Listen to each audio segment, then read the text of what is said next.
So today, Jerome Powell spoke at the Foreign Bankers Association, I believe it was, over in Amsterdam. And really what he did was he had a very good, candid conversation.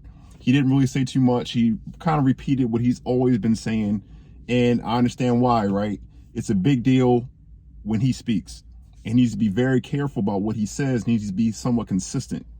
And one thing that stood out to me that I already knew, but it just stands out to me, and I understand why he's doing it, is a lot of people on the media, in the news and on YouTube and other places that feel they're experts and understand the economy are criticizing him about being wishy-washy on the interest rate cuts.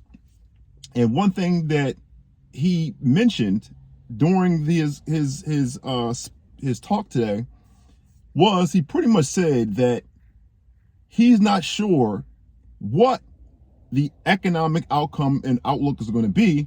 So that's why he's keeping the interest rate cut open.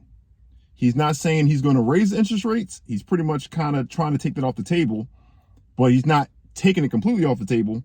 And he's really not saying anymore he's going to cut interest rates, i.e. provide forward guidance like he was doing before. Before they were doing forward guidance, meaning they were explaining to folks in the market and people out in general what they thought that the economic outlook was going to be in the future. They kind of stopped doing that last meeting, or maybe the meeting before that last meeting, but definitely the last meeting. And now they're kind of leaving it open as to if they're going to cut interest rates, not cut interest rates, leave them the same. Right now, they've been leaving them the same. They've been leaving interest rates at 5.5%. I think it's between 5.25% and 5.5% is the range. And the reason why they're doing that is because everybody is horrible economic forecasters. I remember when I had my first career job, and a gentleman said this, and he's been right. He said that human beings are just horrible forecasters. That's just one of the managers said that. He was pretty bright from what everybody had respect for him. He said that. And I was like, I don't believe you, kind of, at the time. He has been right, especially when it comes to the economy. No one really knows. We do know eventually we'll have another recession. We know that, but we just don't know when we're going to have another recession, when we're going to have a downturn, what's going to happen around the corner.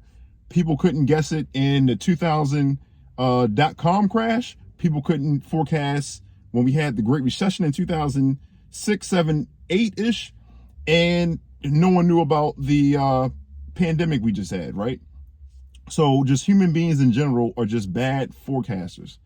That's why it's important for people to just dollar cost average into the stock market, because no one really can guess what's going to happen. That's just the truth. We can all take educated guess. We can always look back in the future in history and try to figure out what is going to happen and anticipate those things, but we never know. And so the only thing we can do is just manage our risk, understand things are going to happen, but at the end of the day, dollar cost average, stay in the market, and stay moving forward and trying to do the best investments you can. So, like, comment, subscribe, be healthy, wealthy, wise. Talk to you guys tomorrow.